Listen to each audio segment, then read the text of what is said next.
something to say.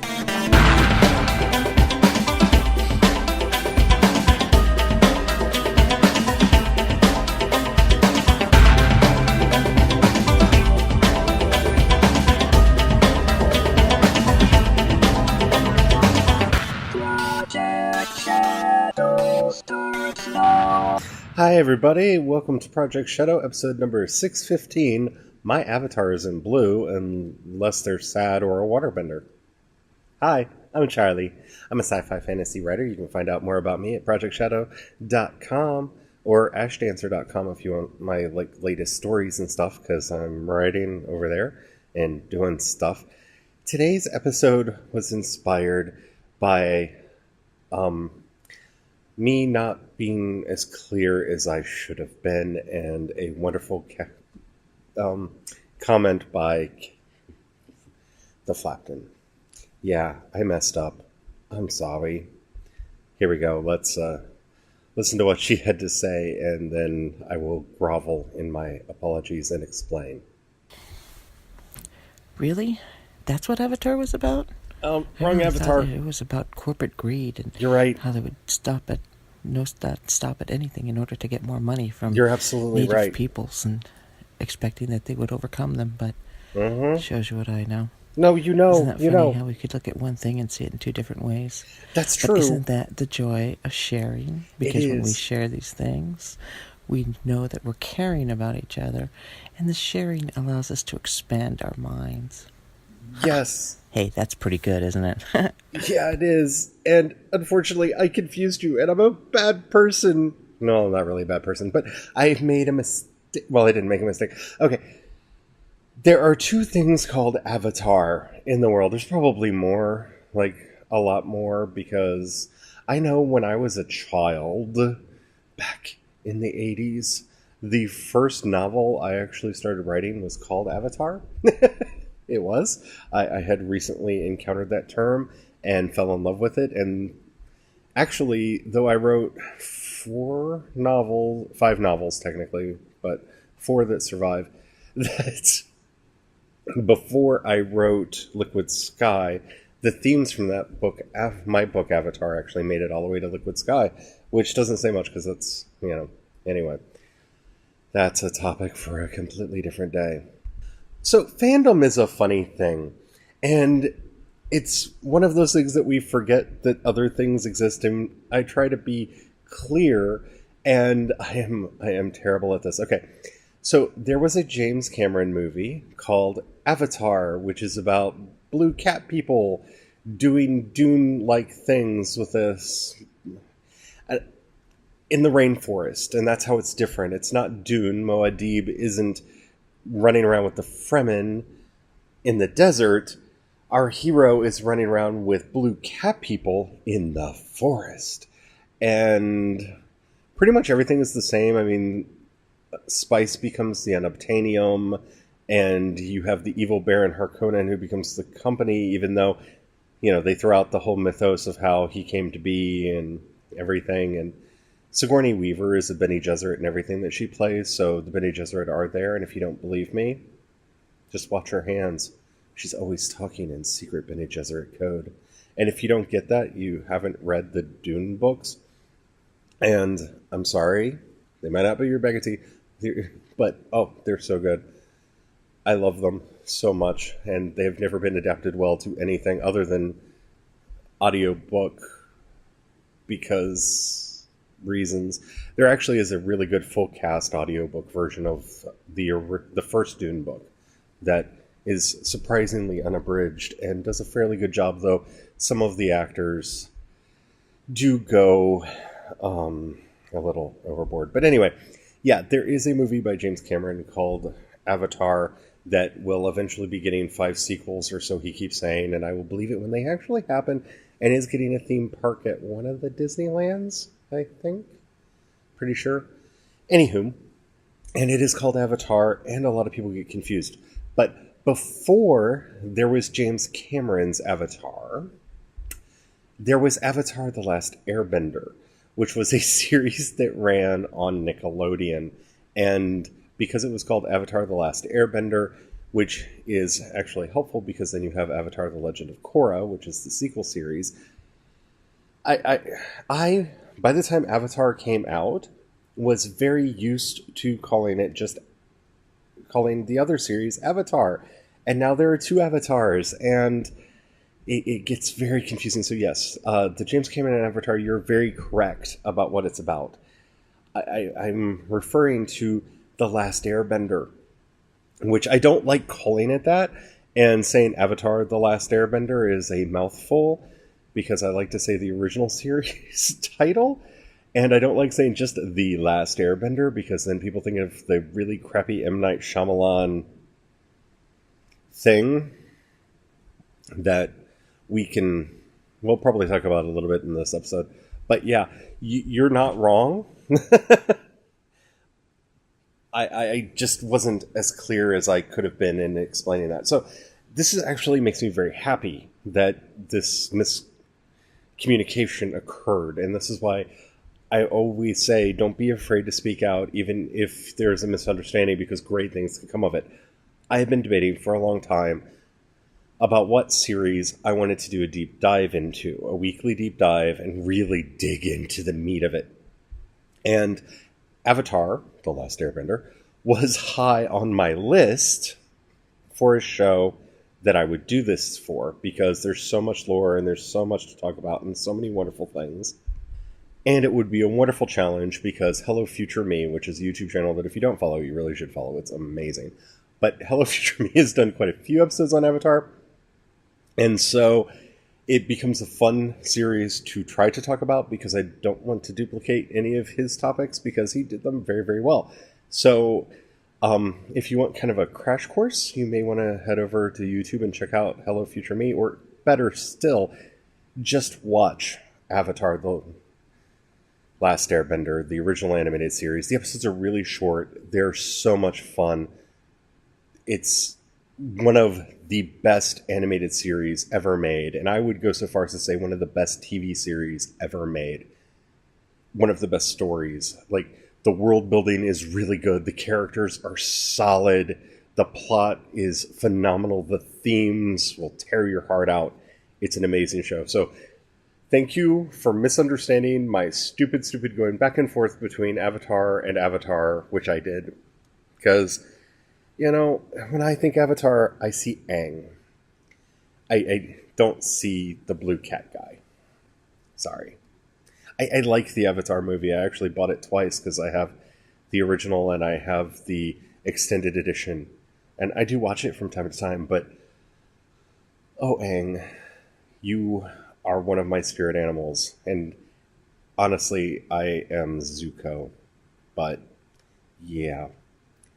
Okay, so we're going to start talking about this. And I wanted to start our conversation about this wonderful series by talking about the horrible, horrible movie that you may remember.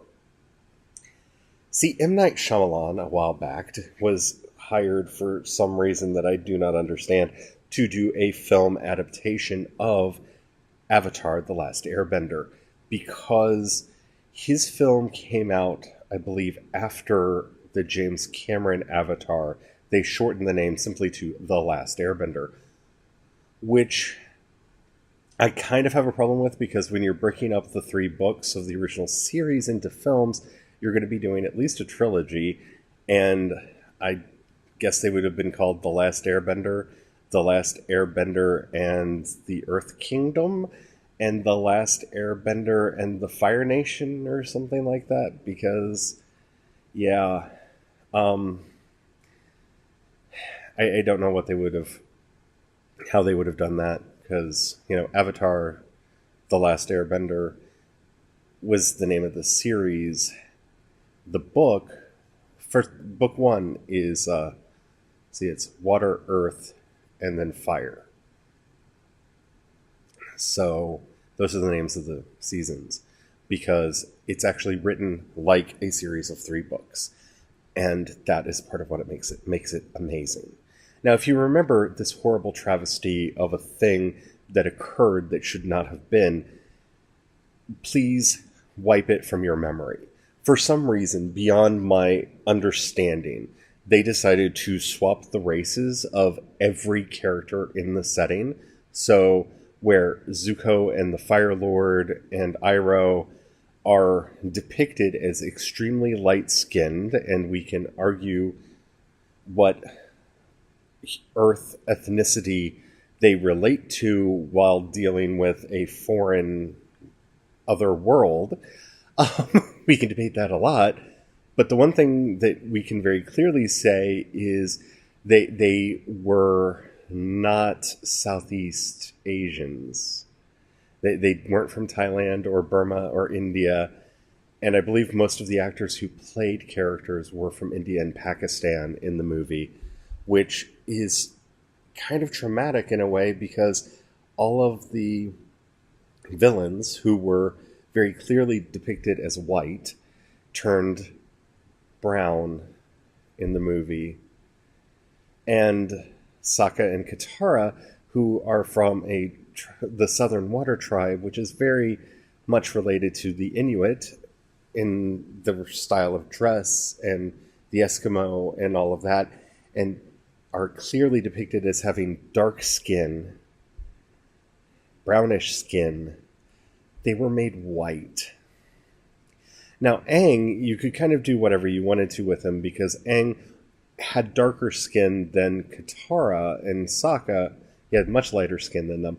And he didn't look like a member of the Fire Nation.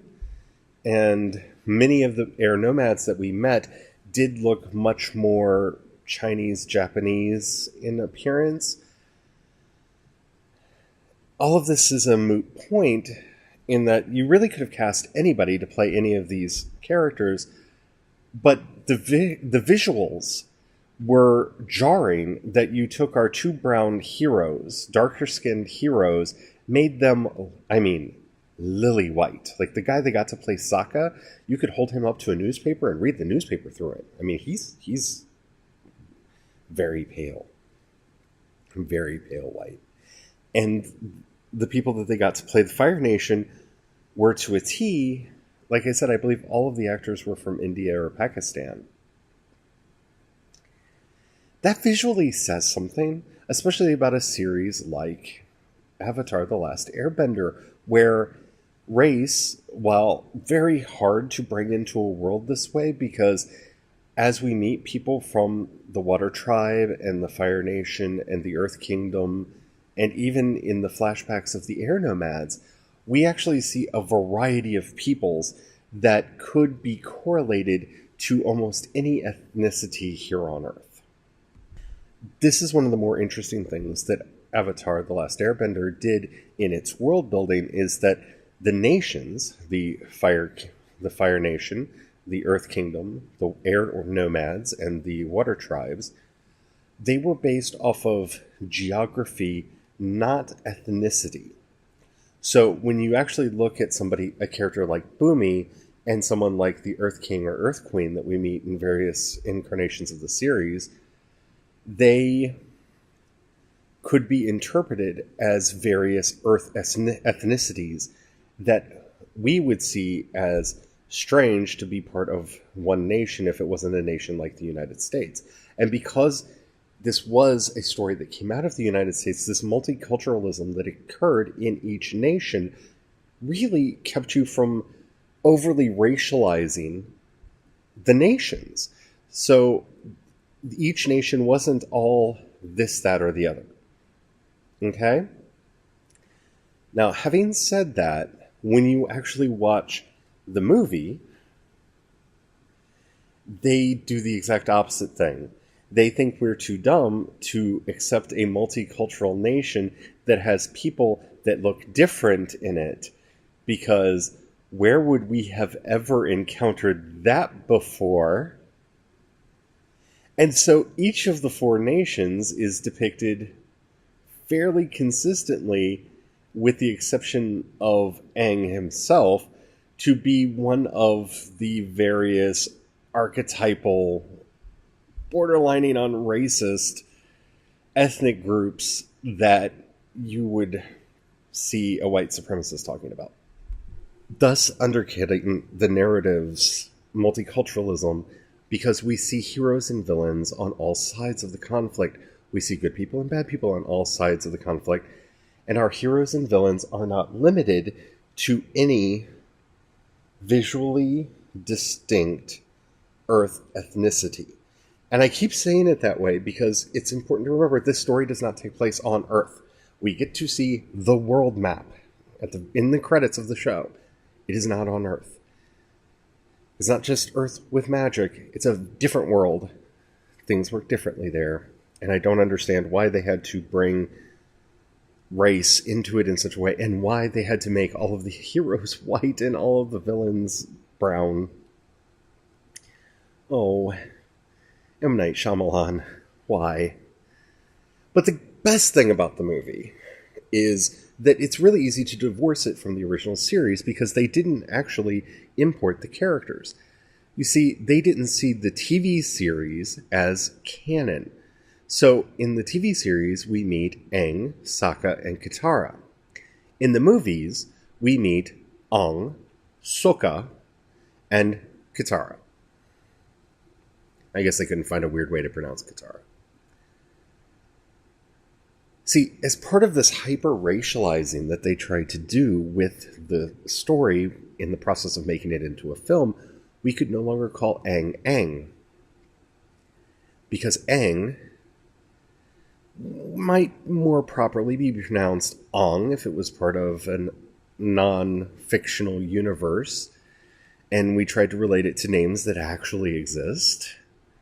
It's kind of like how Uncle Iroh becomes Uncle Iroh. And so for the vast majority of the characters that we encounter in this story, their names are pronounced so differently. Well, the fact that they are also played as completely different characters from who they are in the original material doesn't matter. We're able to just sit back and go, okay, this is completely different. Not better. Oh, so much worse. And let's drain all the life out of it. So if you remember that movie, just don't. Just don't. That movie, we're going to put that on the shelf next to Highlander 2. You know, the shelf that said this never happened. Okay? Because it's not just a bad adaptation. It didn't really adapt the story at all. The characters are different. The story is different. The actual way Aang wins at the end of the movie is diametrically opposed to the way Aang wins at the end of book 1. Yeah, that's a problem. So what is Avatar: The Last Airbender? You see, this is a story that takes place in a world separate from ours, where magic is commonplace. And magic is very simple in this world. There are not wizards and witches and all of that thing. So far as humans go, there are 4 kinds of magic, and each is called bending. In fact, Katara very quickly lectures her brother Sokka in the first episode that she's not doing magic, she's waterbending. She's a member of the Water Tribe. She has inherited the innate ability to manipulate water through a series of actions akin to martial arts moves. There are airbenders who can manipulate air. There are firebenders who can manipulate fire. There are earthbenders who can manipulate earth. And that's it. You're born with the innate ability to do one of these or none of these. And that's the magic in the world. So in the Earth Kingdom, you have earthbenders. In the Fire Kingdom, you have firebenders. In the Water Tribes, you have waterbenders. And amongst the air nomads, you have airbenders. Okay? Very simple. The only exception to this is the Avatar. The Avatar is born into every generation through a cycle of reincarnation. So, when an air nomad dies, the Avatar will be reborn in the Water Nation, in the Water Tribes, then in the Earth Kingdom, and then in the Fire Nation, and then back in the Air King, amongst the air nomads again. That's the cycle. So, when Sozin declares his war, this is the state of things. We have a firebender at the very beginning, but our story picks up 100 years after the war. 100 years. The war has been raging for 100 years and isn't finished. The Fire Nation has conquered a lot, but it hasn't conquered fully conquered the Northern Water Tribe or the Southern Water Tribe, and there are only a few places in the Earth Kingdom that are holding out. It's been a slow slog of a war that's just been eating the planet. We're introduced to the Avatar in the first episode, which Avatar Aang was 11 years old when he somehow, and at the very beginning we don't know how, but somehow became encased in ice and frozen in the South Pole. And in the first episode, Katara and Sokka find him. He is the last airbender. He is the Avatar. He is the only one who can manipulate air, fire, water, and earth. And the story that we are going to follow over the next several episodes as we go through, and I don't know how many, but I'm not going to do it like every episode because I don't want this to become an Avatar podcast. So once a week, we're going to pick this topic up and continue talking about it. Because, like I said, there's so much to talk about here. And I'm not going to necessarily do an episode-by-episode breakdown. Though, if you guys want that, do let me know, and I'll think about doing that. But kind of going to hit some of the bigger points here. So when they wake up Aang, he was frozen before the war started. He doesn't know that there's a war. He doesn't know what happened. And he's a kid. And this is one of the things that makes this series amazing, is that Avatar Aang is from the time before the war. Sokka and Katara are fairly serious characters. I mean, Sokka tells his jokes and he grumbles a lot, but they're fairly serious characters because they have never known life without the threat of the Fire Nation. They have never known a world in which they were safe. Does that sound familiar? Okay. They've never known a world where danger isn't lurking out there and the Fire Nation could come for them at any time. Aang doesn't know that world at all. You see, before Aang was frozen, he had friends in the Fire Nation. He had friends in the Earth Kingdom. He had friends in the Water Tribe. He had friends all over the world. He doesn't understand that the world has changed. And they actually write him like a child. I mean, he's silly, he's goofy, but he plays like a child would play, especially a child with near godlike powers. And best of all, a child who doesn't know how to use his powers. So when we meet him, he's just an airbender. He has mastered airbending. He has his airbending tattoos that show him to be a master. He doesn't know how to waterbend, firebend, or earthbend yet, and that's actually going to be one of the consuming plots over the next several books. Aang is the only one that can save the world. Katara says this the first time she meets him, and she says this in the opening credits to every episode of the series. Aang is the only one who can save the world. Aang is a 10-year-old boy. And like the Harry Potter books, not the movies don't do such a good job with this, but the books do, putting that on a child has effects on them. And so we see Aang as he grows and as he matures over the course of the story and has to grapple with the fact that he's a kid and he wants to play, but he's important spiritually and politically. And honestly, he's the only one that has the power to stand up to the Fire Nation. That's a lot to put on a child. And one of the best things about this series is it doesn't shy away from that. We see Aang have to deal with all of these emotions that something like that would have throughout the series. It doesn't shy away from its darkness, but it does not wallow in it. He's a child. He still finds excuses to laugh. He still finds excuses to play. Because even in that play, he's practicing the skills that he'll need to win in the end. This is maybe not the best introductory episode to Avatar: The Last Airbender, but I don't want to say too much. Not yet. There's so much I want to talk about with Zuko and Aang and Katara and Jet and so many characters. But I want to give you all a chance to check it out before we get started if you haven't, okay? So next week, probably on Tuesday,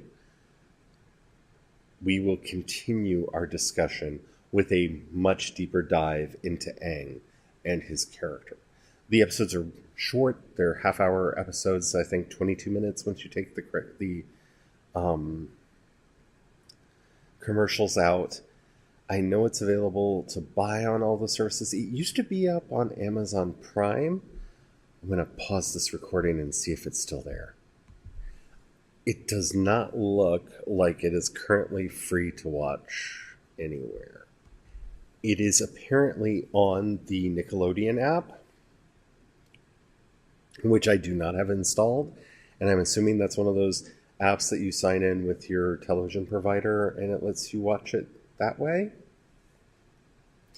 So maybe technically free over there, but it's definitely a show that you will watch more than once. If you're anything like me, it is a show that you will watch more than once. You will watch all the time.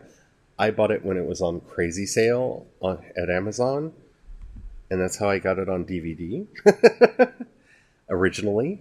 And not that long ago, I rebought it digitally just so I could just marathon it easier while I was doing other things. I could have it on in the background. I'm currently looking in iTunes because that's easiest for me to look. It looks like it's about $30 a season, or the complete series for $60. And it's definitely worth a lot more than that. I've spent a lot more than that on it, honestly. But if you haven't checked it out, I do advise you to watch it, because once we actually do start talking about the series, I will warn about spoilers, but I will not be shy about them. So if spoilers are something that upsets you, definitely check it out and watch it as quickly as you possibly can, because it is so good.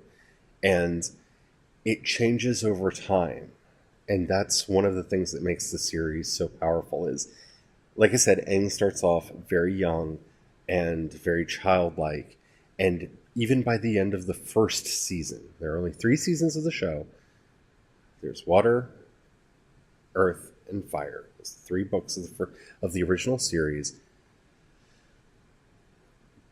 By the end of the first season, he has grown a lot, because he starts to see the effects of the 100 Years' War that the Fire Nation has brought on the planet. So if Aang is a little too much in his effervescence in the first couple episodes, no spoilers, but that he always keeps his playful heart, so don't think that he's going to become a person who is sullen and somber and can't laugh anymore. I mean, he gets close to that at one point in the series, but he always comes back to himself. So definitely check it out if you can before we watch this. It is before we go through and do our deep dives.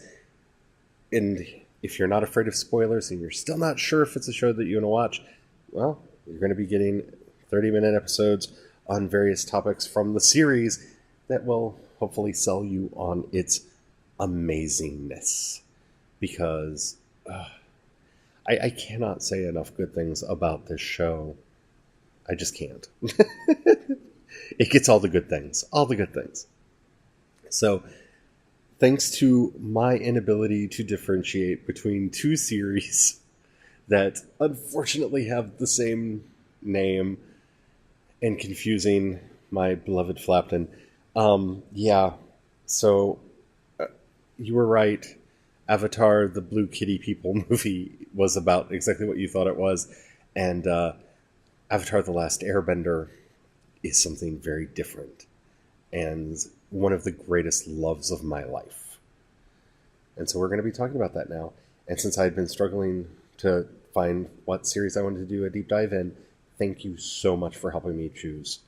And helping me choose this, because I felt guilty picking this because I feel like it's kind of a hot topic because everybody's been, well, not everybody, but a lot of the YouTubers that I follow have been talking about it, and I've seen it brought up on quite a few podcasts lately, and I know I kind of stacked the deck to get it chosen, but now I get to talk about it and not feel guilty, and I'm very excited about that, so yay. So every Tuesday will be Avatar Day for the foreseeable future. So if you have any questions or topics about the Avatar series, if you've actually watched it, the Avatar The Last Airbender series, and you want me to talk about them on the show, head over to anchor.fm and download the app. And in there, you'll be able to leave me a 1-minute message to pose your question or state your whatever your thought is. And if it's good, I'll use it in the show like you heard earlier, and it will spur more conversation. And that's why I love Anchor. I do. I really, really do.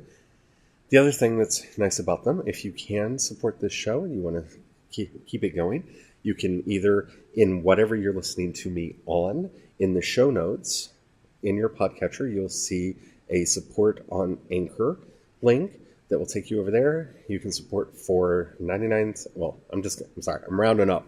$1, $5, or $5 a month. I'm sorry, $1, $5, or $10 a month. That helps me a lot.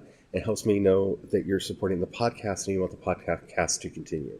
You can also find me at CE Dorset over at Patreon. You can find links to that at projectshadow.com. Over there, that supports everything that I do, including my fiction. And if you're already supporting me over there, thank you.